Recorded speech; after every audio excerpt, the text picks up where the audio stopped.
អគ្គលេខាធិការអាស៊ានអំពាវនាវមេដឹកនាំកម្ពុជាថៃធ្វើការរួមគ្នាឆ្ពោះទៅរកបំណងប្រាថ្នារួមរបស់ប្រជាជនអាស៊ានទាំងមូលដែលចង់បានសន្តិភាពអគ្គលេខាធិការអាស៊ានបានថ្លែងសារពាក់ព័ន្ធនឹងជម្លោះប្រដាប់អាវុធរវាងកម្ពុជាថៃ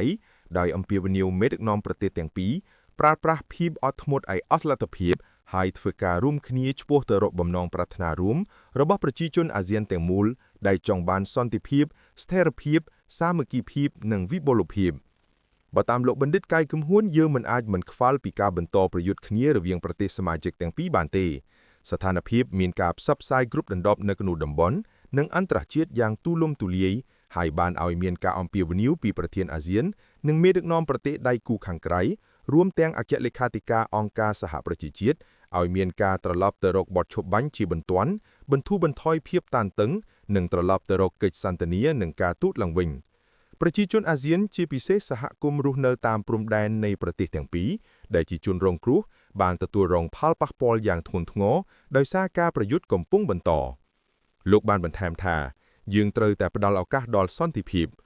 នៅពេលដ៏ធ្ងន់ធ្ងរនេះអាស៊ានត្រូវតែប្រកាន់ខ្ជាប់ចំពោះគោលការណ៍មូលដ្ឋានរបស់ខ្លួនដោយមានចែងនៅក្នុងធម្មនុញ្ញអាស៊ាននិងសន្ធិសញ្ញាមិត្តភាពនិងកិច្ចសហប្រតិបត្តិការក្នុងតំបន់អាស៊ីអាគ្នេយ៍ Treaty of Amity and Cooperation in Southeast Asia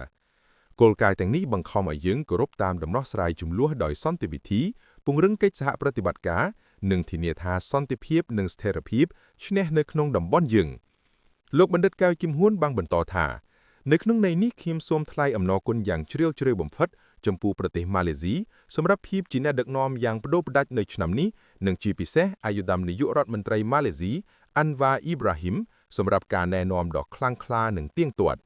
ខ្ញុំក៏សូមថ្លែងអំណរគុណដល់អាយុធរដ្ឋមន្ត្រីការបរទេសម៉ាឡេស៊ីសម្រាប់កិច្ចខិតខំប្រឹងប្រែងមិនខ្លាចនឿយឡាតពេញមួយឆ្នាំរួមទាំងខែចុងក្រោយដែលម៉ាឡេស៊ីធ្វើជាប្រធានអាស៊ាន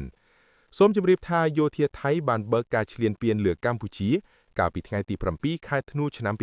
2025កម្ពុជាបានស្វាគមន៍ការស្នើរបស់សហគមន៍អន្តរជាតិដើម្បីការដោះស្រាយជម្លោះដោយសន្តិវិធីប៉ុន្តែភាគីថៃបានទាត់ចោលសំណើទាំងនោះ